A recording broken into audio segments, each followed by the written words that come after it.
This is Yes Madame, a 1985 Chinese movie that you may or may not have heard of.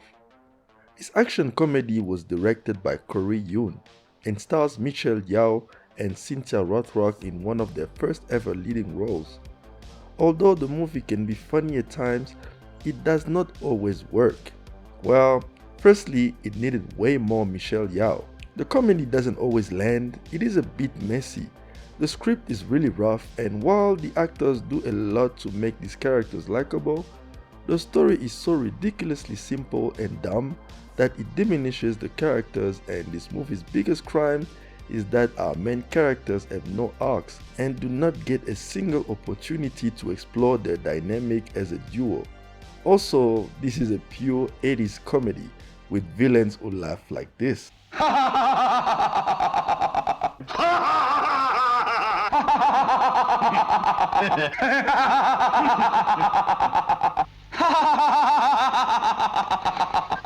And also, it is a weird movie that contains jokes like this.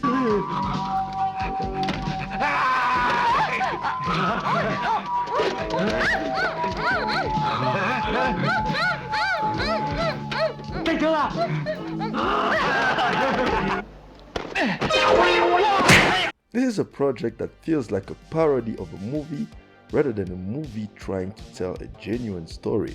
However, with all that being said, there is one thing this movie does really well, and that is the fight scenes. I've talked about fight scenes before on this channel, and previously it was all about the setup and the payoff of a good fight scene, and how a well set up fight scene can help move the story forward and reveal things about the characters in play. But today, it is all about how to actually shoot a good fight that will keep the audience hooked and will make every punch feel impactful and painful. There are many aspects that makes a great scene: the choreography, the choice of actors, the stunts, the setting, and many more. But I have decided to stick with just three of what I think are the most important elements that make a fight scene look good, and why Yes Madame is one of the finest blueprints to achieve perfection. The first thing that matters to me in an on-screen fight is framing. A lot of modern Hollywood movies have suffered from bad framing in a fight scene where you can barely see the actors react to the violence. In a good scene that is trying to achieve a semblance of realism and trying to give its audience an immersive experience, there needs to be an action and reaction shots. In that way, when one person throws a punch, you see where it's headed, and when it hits, you see the impact but also the reaction of the person being hit. It is something Yes Madame succeeds at. The director always makes sure the geography of the scene is perfectly clear, whether characters are fighting in a small space like a bathroom, a large airport, or on a small balcony. Regardless of the size of the location, the blocking of the scene always favors action and reaction. And that is the best way to frame an exciting fight scene. Unless you are a Bruce Lee movie trying to make your star appear larger than life. In that case, you keep his face front and center during most of the fights, and you focus on his action and the reaction to his own actions. However, that is not exactly common, and not everyone is Bruce Lee. Then the second one is editing. In 2020, Disney released their live-action version of the 1998 animated film Mulan.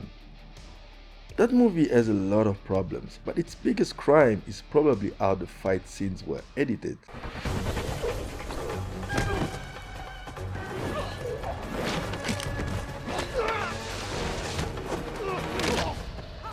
Oh God! Editing can make or break a fight scene. You have failed miserably if your scene has 10 cuts in 15 seconds. How is the audience even supposed to see? Compare that footage of Mulan with anything from Yes Madame, for example. The editor here uses a lot of cuts as well.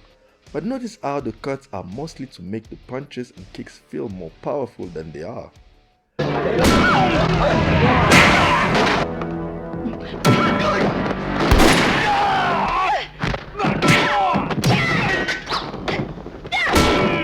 They are not random and are not trying to hide the actors' inability to fight. We know these actors can fight. The cuts are simple from the beginning of an action, the end of it, and the beginning of a reaction. Again, action and reaction. Quick cuts here are always for the impact of a punch to the face, of a kick landing, or of someone falling. Also, slow motions, baby.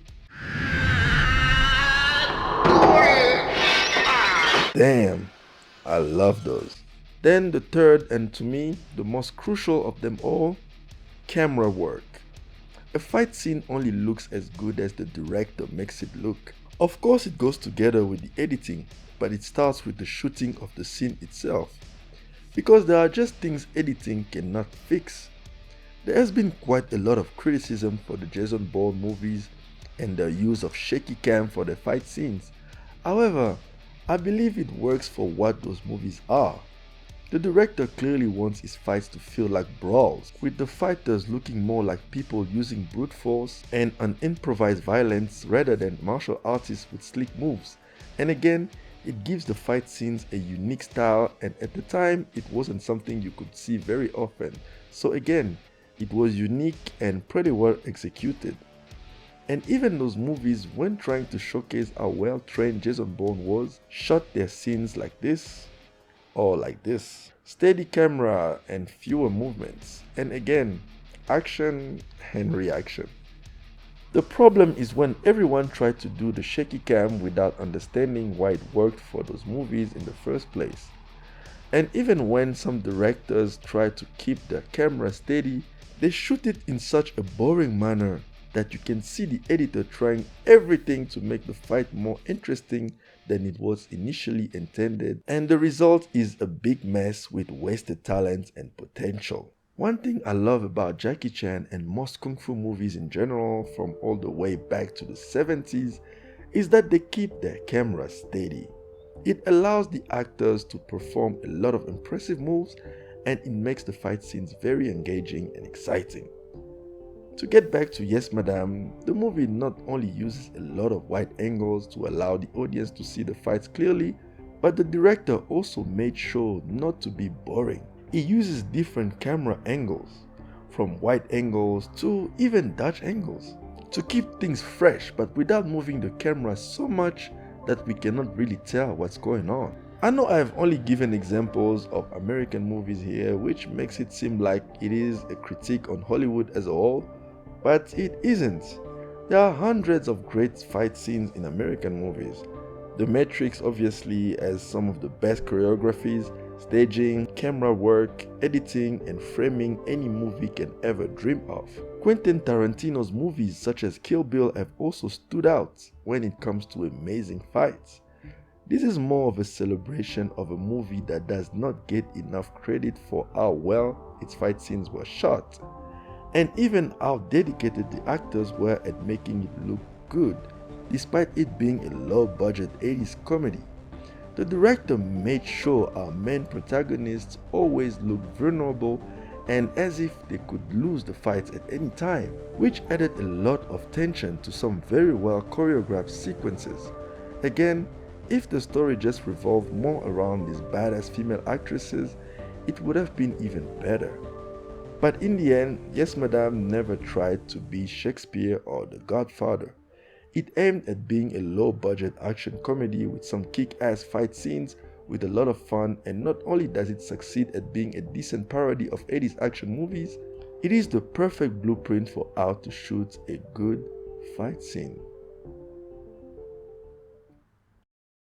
Hi guys, Happy New Year. We hope you are having a great 2023 so far. So recently we put up a poll asking about whether foreign films should be remade or not, and we got a few votes. Thank you for that. So that will be what the next video is about. We will be putting up polls more often to just let you guys in on these videos we make. We want you to be part of the experience and part of the conversation. So whenever you see a poll or a question, please vote and engage. It is very important to us. Anyways, this was a quick video just to vent on Yes Madam, and I hope you enjoyed it. Thank you for watching and take care. Bye.